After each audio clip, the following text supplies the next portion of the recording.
All right, recording. All right, so we are continuing with our discussion of SQLAlchemy and Flask and Python and WT forms and so on. We don't have a lot of time left. This maybe, I guess it's 3 weeks and then the finals week.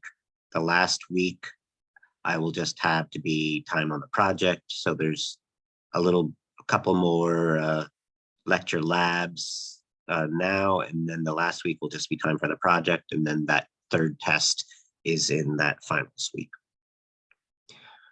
Any questions before I start on the new stuff?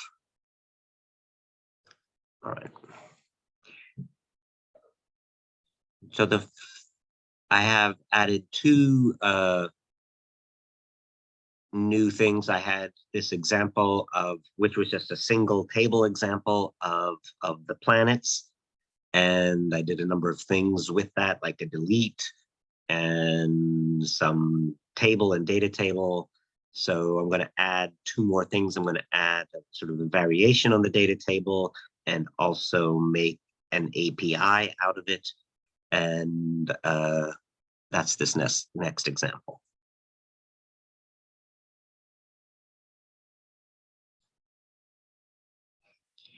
So here are all the files.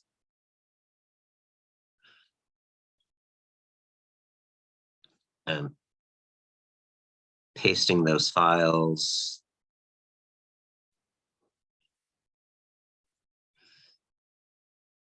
There we go. 341, SQL2, virtual environment.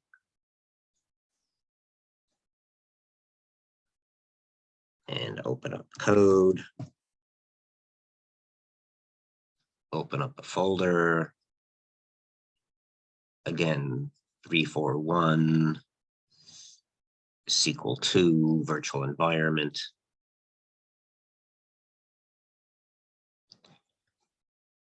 All right. And I have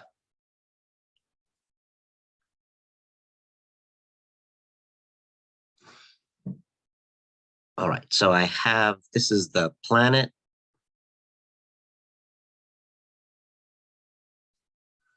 I have the definition of the database. So I have this, I start to separate the different parts of the code. And one is just the definitions. So in the definitions of the planet database, I just have the one table. So there's a primary key, a name, a distance, a period. I have a separate file, which is for loading the information into the database. So we can do that in different ways. I can read a file. That's what I've done here. We've read JSON files. We've read CSV files. This is a CSV file. I can also sort of hard code some of the results. And then I had some queries. So that was a thing we looked at the last time, variations on the queries, and to see the different types that you get in Python from that. Am I getting objects? I usually get an array of things. There's usually a number of records, but then the question is, am I getting a list of objects? Am I getting a list of dictionaries? Am I getting a list of tuples? And the queries always produced either the highest objects or the lowest tuples. And I usually wanted the middle ground. I usually wanted dictionaries. So there was a bunch of casting. And then we talked about various routes. And we had looked at a table, printing out the data into just a regular old HTML table. Then I printed it put out the information into a data table. And what I mean by a data table is I'm using the jQuery library. jQuery is a pretty old, I'll call it a library for JavaScript. but I think it has the nicest, easiest to use data table. And when I'm calling it a data table, it gives you sort of searching and sorting. And we showed how to delete. In this case, the delete, we kept it pretty easy, that there was only one table, so we're deleting a record from the table, so we had no worry about cascade problems, about deleting something that had a relationship with something else. So there was none of those issues here in this example. So that's what we did before, and now and that was all about the delete. And now here's what I've added. So one thing I'm adding is an API version. So in an API, we played with APIs sort of as a source of data, but now we're playing with API more as a destination. So we're setting up, we have some database, and then we are setting up so that somebody else can use our data, but we don't want them to give them access to our database. That's the idea of an API, is to make some of your data, some subset of your data available for use by other people, but not give them access to your database. And so I have an API route now, planet_API. And remember when I just did a basic query. I'm looking at I had the query of the planet table. That's the only table I have. And I just did this simple, almost pretty much select star type of SQLAlchemy's version of select star, just sort of go to the table and get stuff. And you may recall then it created one field that is not really in the database, but it's a SQLAlchemy. You see the SA SQLAlchemy. It makes a sort of an additional field that is used for SQLAlchemy purposes. And I don't want that to be seen in my API. So one approach I could have done was to do a query where I named the fields I want, and then I wouldn't have that. So if I do, we saw that if I do a query, rather than the select star type query, but if I select particular fields, then I don't have this issue of the SQLAlchemy field. But I happen to be working with the sort of more of the select star type of query. So now I have this extra field. And so I did just to bring back an old idea that we've played with before in Python and JSON and so on, is I'm popping out, I'm getting rid of a field that I don't want. So I have previously above done the query. That gave me a list of objects. Then I cast those objects as a dictionary. Because of the way I did the query, I have this extra field. And so I'm looping through my list of dictionaries, and I'm popping out the key value pair that I don't want, the SQLAlchemy one. And then when I'm done that looping, I am just returning. There's no template here. Usually we have like templates because we're making an HTML page, but this is not, I'm not making an HTML page. I'm just spitting out JSON. And so I just do a simple, like way back to our hello world. I'm just returning something, but what I'm returning is the JSON. And so JSON dumps takes our result and puts it in a JSON format. So let's have a look at that, and then we'll talk about the other thing as well. Okay, so this is planet routes. I have way too much stuff in here. You'll see it later. So let me clear. And then there we go, planet routes, that's good. And Flask run. Control click, okay. So things we saw before, this is the page of just the table. So I had two tables, I was looping through them in different ways. That we did before. The data table, this is the one with some jQuery code. It gives you, this is a small amount of data, but it gives you some paging. If you had more data, it gives you searching. So the planets with P's in them are Neptune and Jupiter, because I've already deleted Pluto. And so it gives you searching and sorting and so on. That is the data table. The delete, we already saw. I don't have Pluto because I've already deleted it. Now here's the API. This is the one we were just talking about. And again, it's not going to look, I'm going to move out of HTML and just be in pure JSON. That's what an API is. That's what you expect to be from an API. And so I'm getting a list starting with the square bracket of dictionaries. So here's the dictionary for Mercury and then Venus and so on. No Pluto because I deleted it. Okay, so that's what we expect for an API. Now then I'm going to show you, I'm going to do another data table.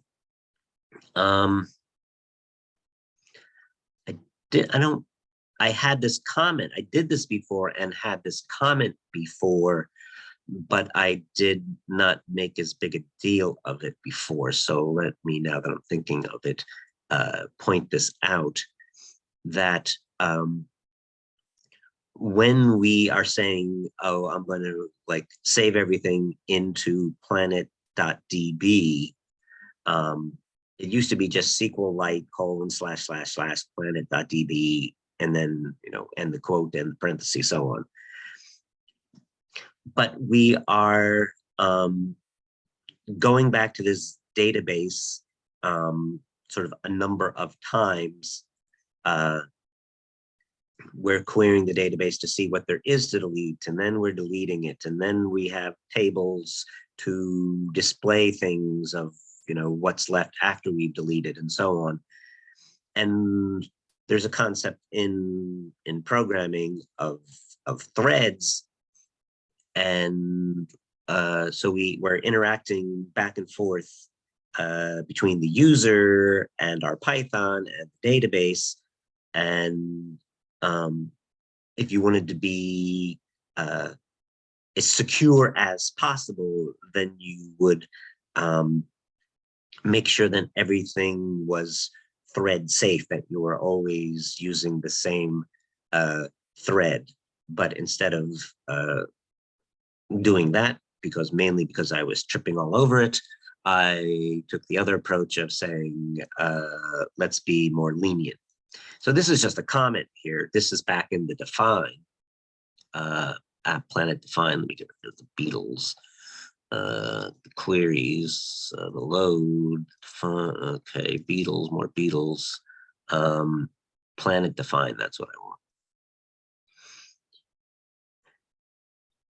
When I was making the planet table, we've added this check same thread false. So I'm sort of saying, don't do all that checking, then it's the same thread.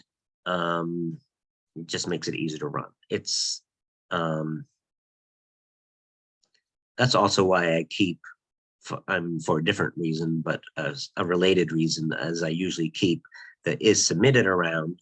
I prefer the valid on submit, but every once in a while I can't get it to validate quite right, and so I go back to just, is it submitted or not?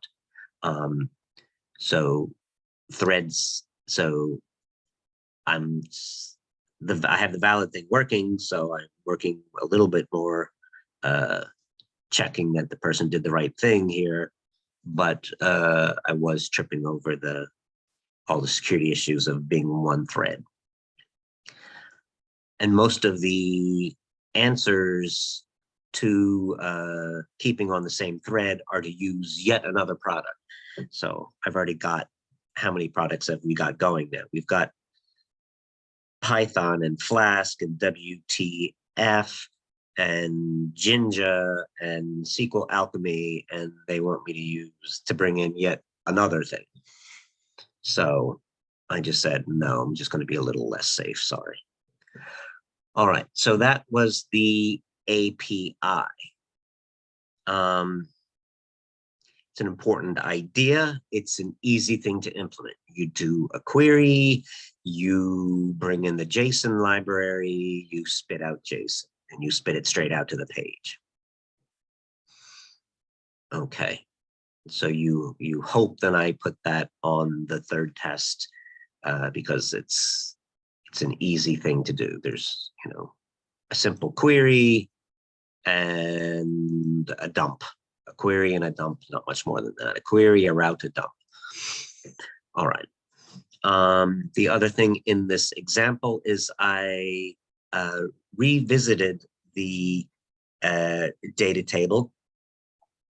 And one thing I'm going to do is use a query where I'm naming the fields this time. So I'm not going to have that extra field. So this is my new query. I'm sessioning the planet table and I'm naming the fields I want. So it's not a simple select star query. I'm saying what I want. I'm choosing all the fields, but I'm naming them explicitly, and I won't get the extra SQLAlchemy field because that's clearly not here, so I won't get it. I'm going to get all the results, and remember when I name the fields, I get tuples, and so then I cast them up. So I'm casting them up from tuple to dictionary, and that's result underscore dict2, and that's what I'm sending over to this second version of the data table. So now I have to look and see what I'm doing with it over on planet underscore data table 2, which is in the templates.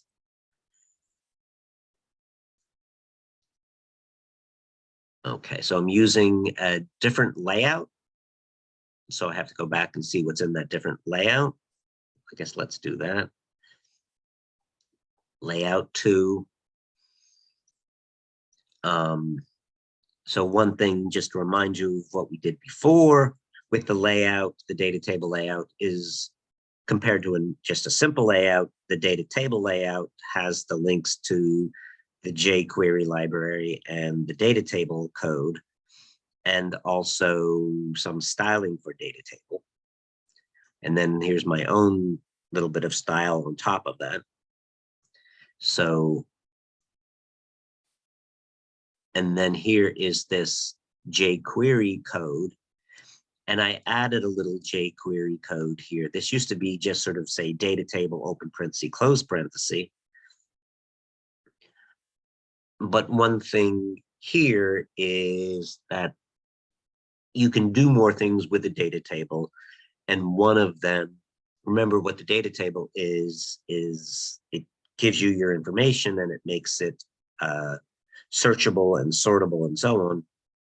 And what I'm doing here is taking the first field, and I have control over the first field because I named my field, so I know which one is the first field. It was the ID field.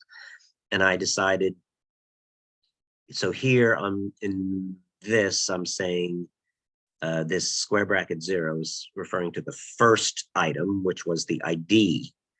And I'm saying it's not visible and not searchable. So you're not going to, so I have in my query, I did the explicit query, and in that explicit query, I have the ID, but we're not going to see it because of this code in the layout.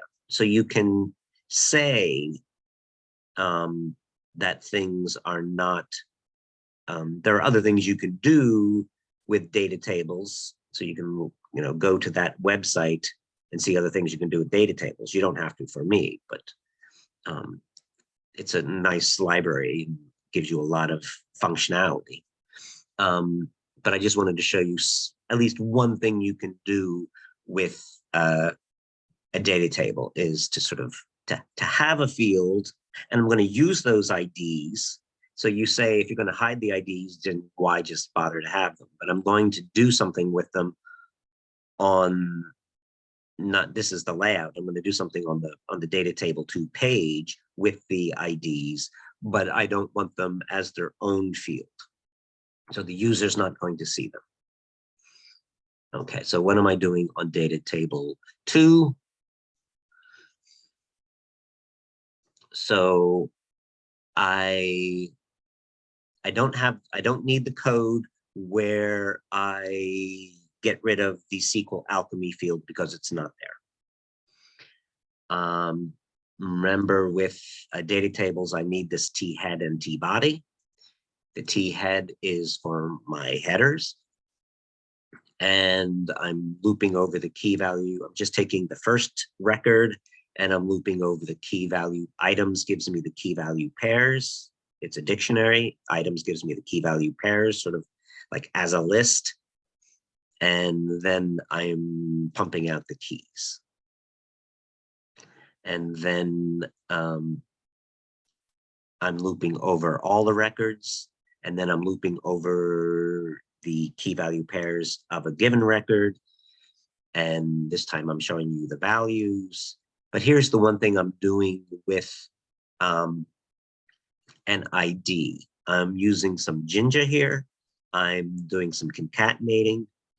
And I am making a variable called my_ID, which is TD for table data item.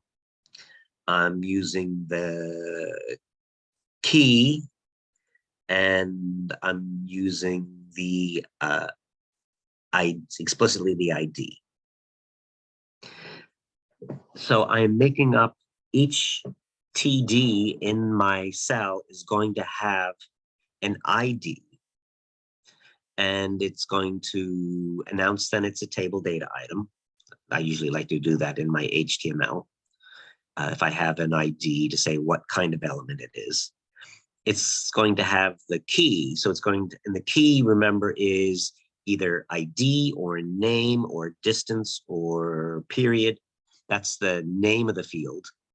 And then I'm going to have explicitly the ID of the planet, 1, 2, 3. And then I'm just, that's going to be on the HTML page, hidden from the user, but on the HTML page. Okay, let's look at it. Here's data table 2. One thing you'll notice is you don't see, you're right now the user, you do not see the ID field. And that's because we had that code for hiding it.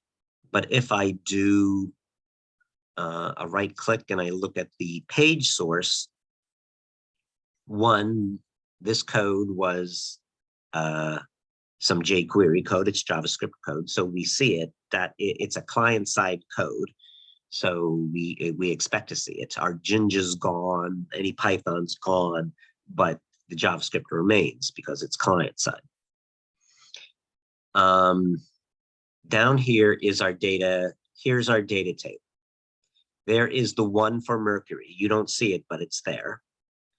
And here is the TD for the name Mercury. And here are my IDs. And okay, so why do that? Okay. I don't know that I will do it. I haven't done it yet in this class, but I would also like, one thing we have to do, whether I do it in a nice way or a horrible way, but I still owe you update. It's one of the standard database actions. We have inserted, we have deleted, we have selected, we have not yet updated. But this doesn't make it updatable, but what this approach is moving toward is if you were to do some work to make this data table updatable. It's a lot more work. I don't know if I will, and it's not work of this course. It's mostly work of playing around with like JavaScript. That's why I've always sort of put it off and done it a crappy way, because it's more work than is, strictly speaking, lies outside this course rather than inside this course. But anyway, but if I had made this cell editable so that you could say, I'm going to update this record and not say, oh, he's misspelled Mercury, and so I want to make it all capital letters, whatever. So I want to change this field. If I wanted to update this field, I would need to know the ID of the record that I'm changing and the name of the field I'm changing.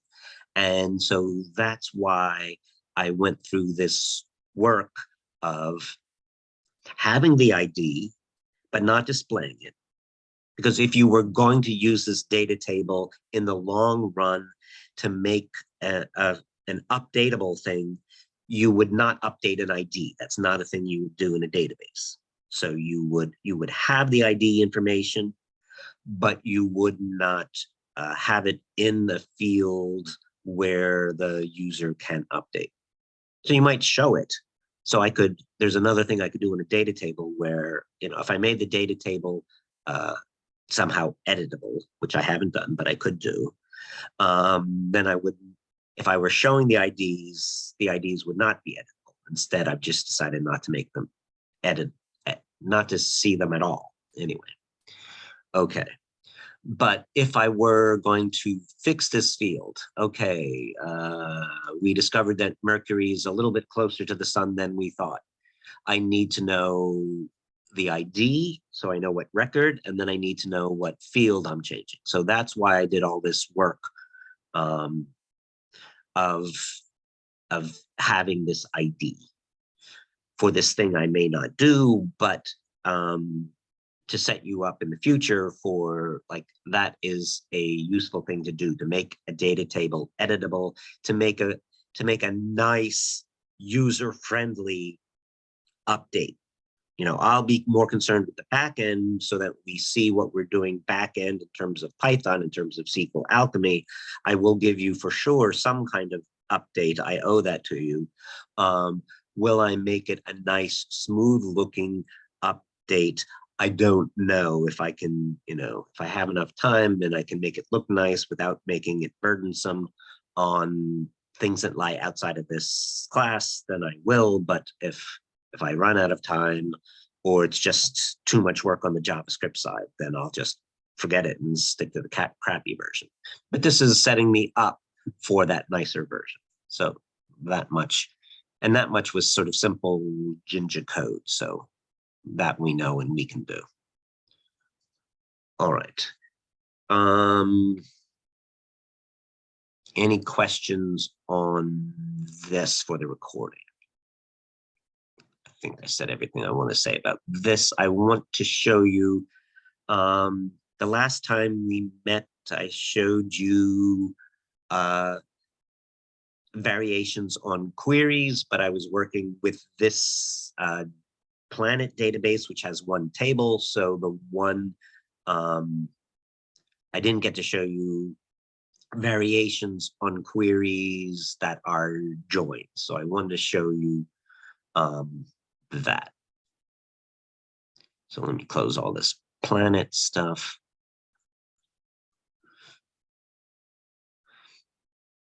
And now I'm going to show you this second example where I'm going to do, we've played with relationships.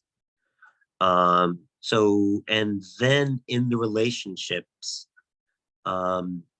SQLAlchemy, the classes that we create in SQLAlchemy and the relationships in them, defined in them, that's doing a lot of the handling of the join. Join is a SQL word to get out of a query information that involves two tables and have a relationship. So in normally what we've done so far in SQLAlchemy is we've relied on on the Python side, on the SQLAlchemy side, we've relied on the classes and the relationships established in the classes, and it did mostly the querying for us and figured out the joins for us.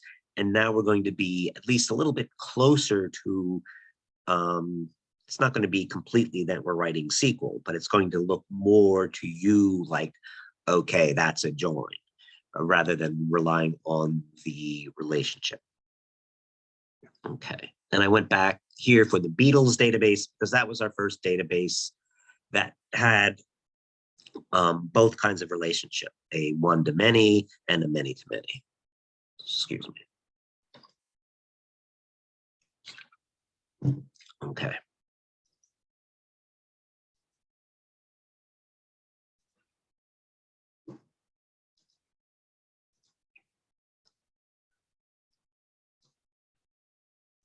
Oops, that was stupid.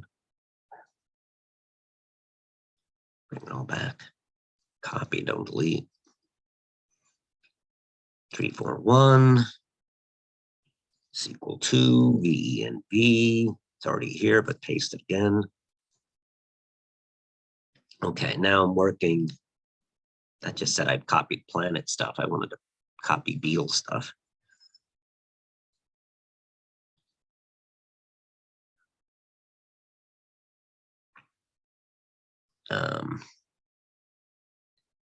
There's Beatles stuff in there. Okay.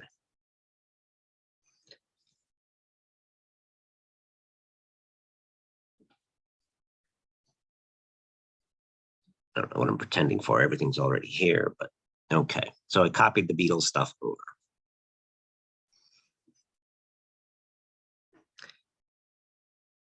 And Beatles was an early example for us when we were doing defining before we did any Flask. But we've come back since, and especially when we introduced Flask, that gave us, Flask was a way for a user to interact with the database and change it. And once the user could change the database, we wanted to separate the defining of the database from the loading of basic information in the database from other things. So let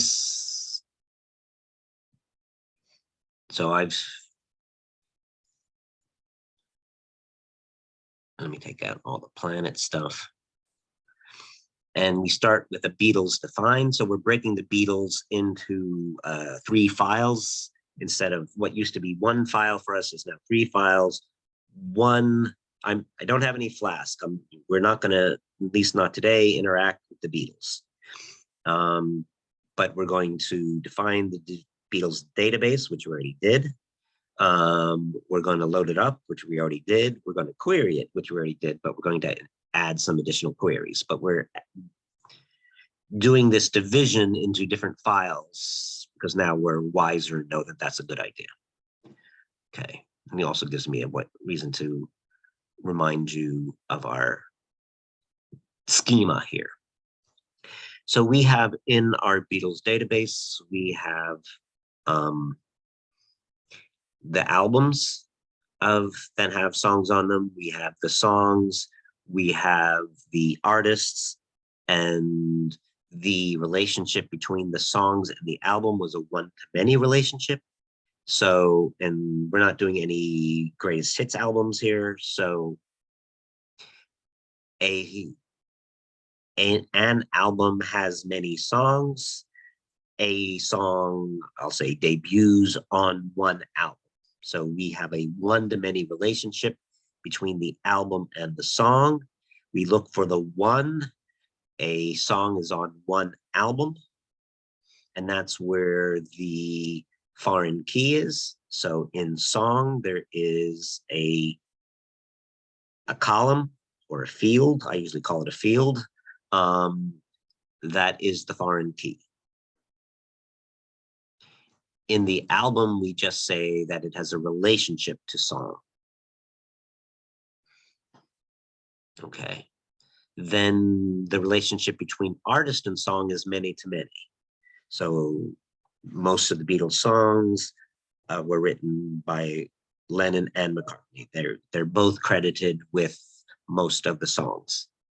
Even if one wrote it or the other one wrote it, they're usually both given credit. And there was some songs where they really did collaborate. Anyway, okay, so that is a many to many relationship. A song was written by many artists, who, not always two, but sometimes two. And an artist writes many songs. So, and a song is written by many artists, and artist writes many songs. Both of those, I always start with a. I always write the relationship in both directions. I start with the word a, and then later on, I either say one or many. In both of them, I said many, so that makes the relationship a many to many, and many to many relationships are realized in a database by having a bridge table, what I call a bridge table, but they tend to call it connection table. And so that's what we had up here. I call it the write table because it's about writing songs. And most of my students, no matter what they're doing, call it a write table because they think that's what it is. But this is just a name I made up. Okay. So this is the name of the table, and then this is the sort of code version of it.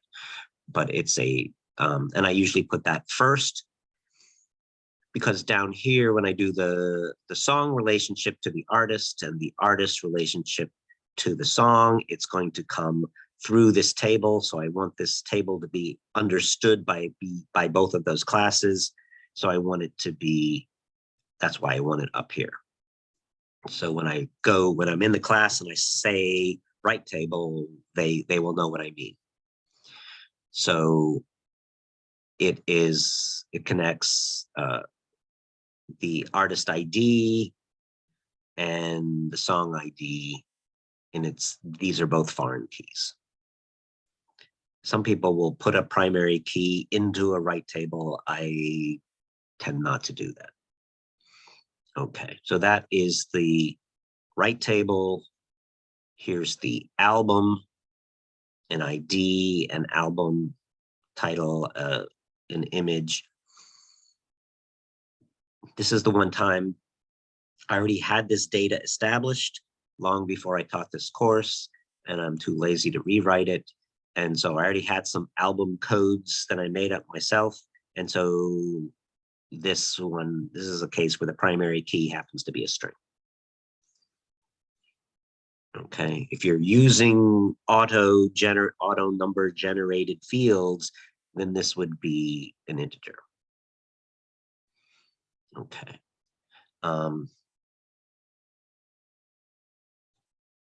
The write table is between song and artist, and both of those were integers. But this is the one, album is the one where I had a string primary key. The title of the album, I had some image that we're not doing anything with, and it has a relationship to song. Song had an ID, this time integer, and auto generating, and a song, the name of the song, its relationship to the album established as a foreign key, and its relationship to the artist done through the write table. The artist has a first name and a last name and a primary key, and has a relationship to song, again, through the write table. So that's our definition. We've seen that before.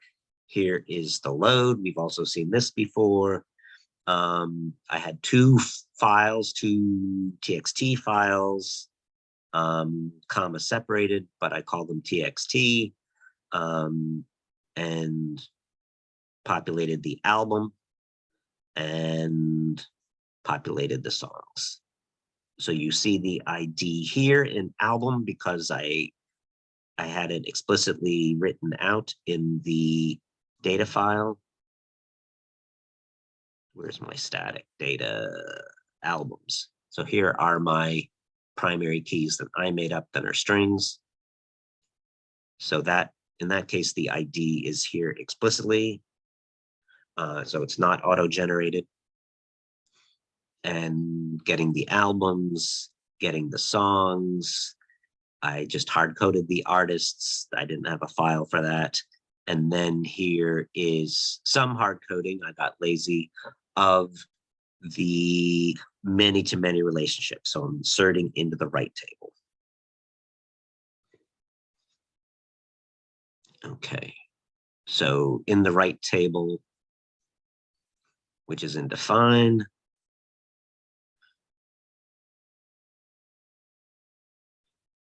the artist comes first.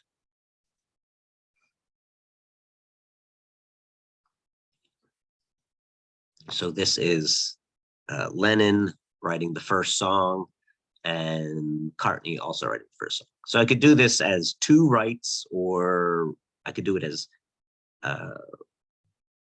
2 separate lines of inserting. I can do it as I did it here. I'm inserting values, like 2 different tuples. I could have a line that inserted 1 tuple and then another tuple. There are different ways I could do this. See, down here is George Harrison. So that's what I could have done. What I did for George Harrison, I could have done, and Don't Bother Me, I could have done for I Saw Her Standing There, but added Lennon and then added McCartney and 2 separate lines instead of doing it in 1 line. All right, so that was the loading. We've seen that before. Now the querying, Beatles queries.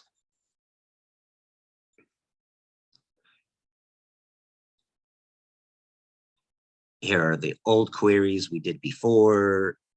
Get the first song, get the first artist.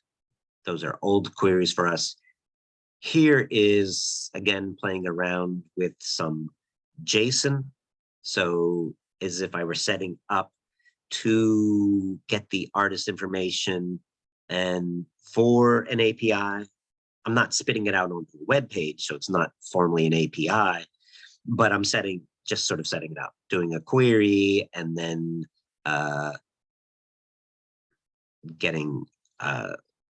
printing out some JSON, which I've commented out here, but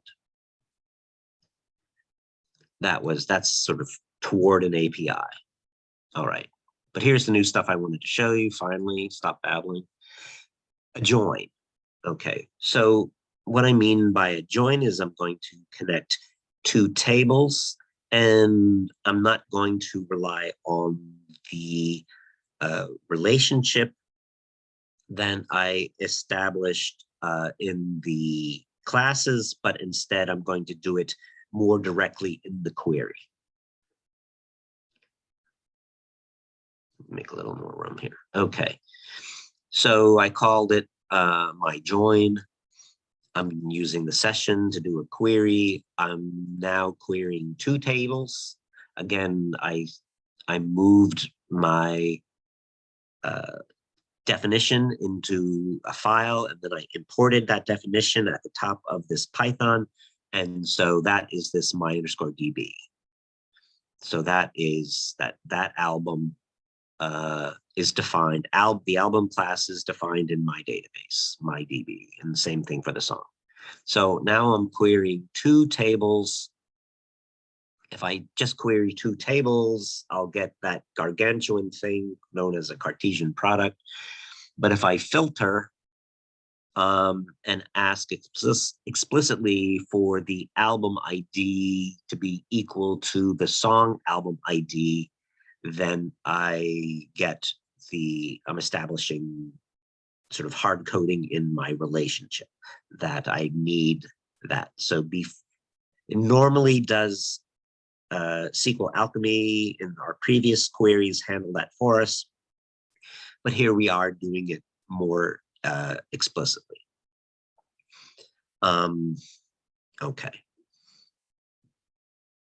Now, it's good for you to know how to do it. One thing is what SQLAlchemy knows how to do is what's known in databases as a natural join.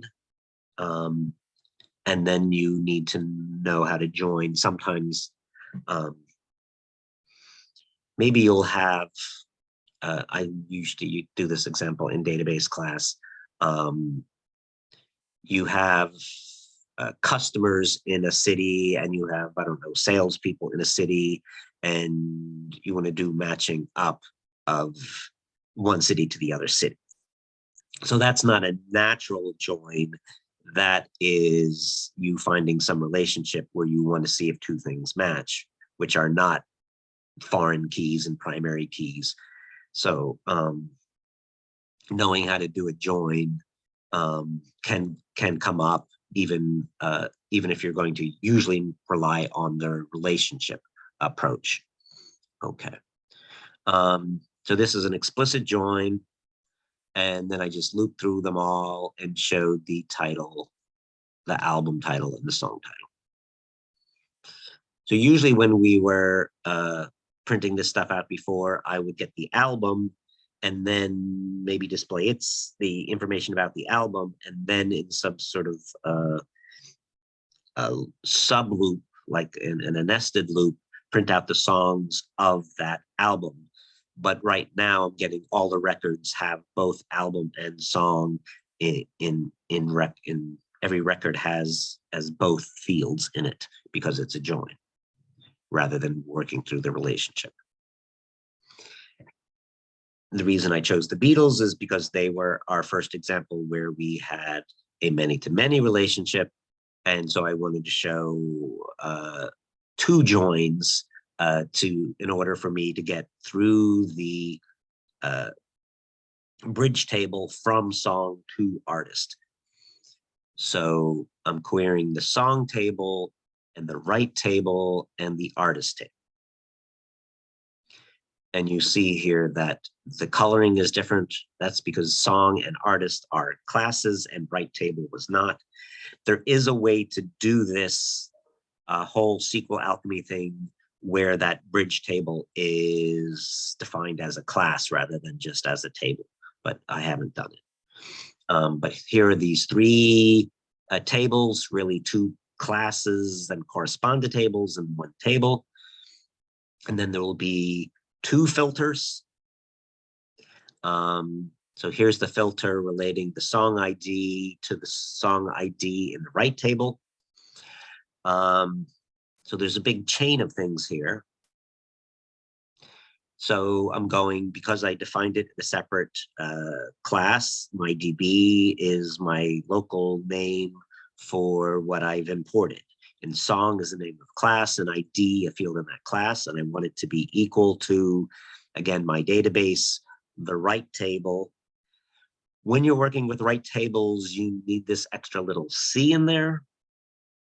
I don't know why, but you do. Probably pulled out my hair that I don't have for an hour or two that night until I found that you needed a C. And then the ID, and then a second filtering to relate it on the other side, to relate the artist, my DB, artist ID, to my database, right table, C, artist ID. All right, so let's run it. Oh, I'm still running Flask from before. Control C, get out of Flask. Let's run just these. Let me clear and run again. And there's lots of stuff. So here is just my early on queries. First song, I saw her standing there. And that's showing how to use it by the relationship. I saw her standing there, was written by Lennon and McCartney, and that was our old-fashioned approach of using the relationship. And then here is starting with the artist and getting the songs, again, based on the relationship. Here's my little JSON-y looking thing. Here's my simple join of the album to the song. So we've got this sort of repetition of all of the album title is repeated, and then the songs are all different. So that is that first join. And then here is my second join. This is the many-to-many join. And then I say, I saw her standing there was by Lennon, and I saw her standing there was by McCartney. And again, that's the nature of sort of a more explicit join. So up here, we had that sort of same information working with the relationship. But, you know, when I'm querying, I get the song information sort of, and then it's more of an afterthought to get the artist information. Maybe that's better to, but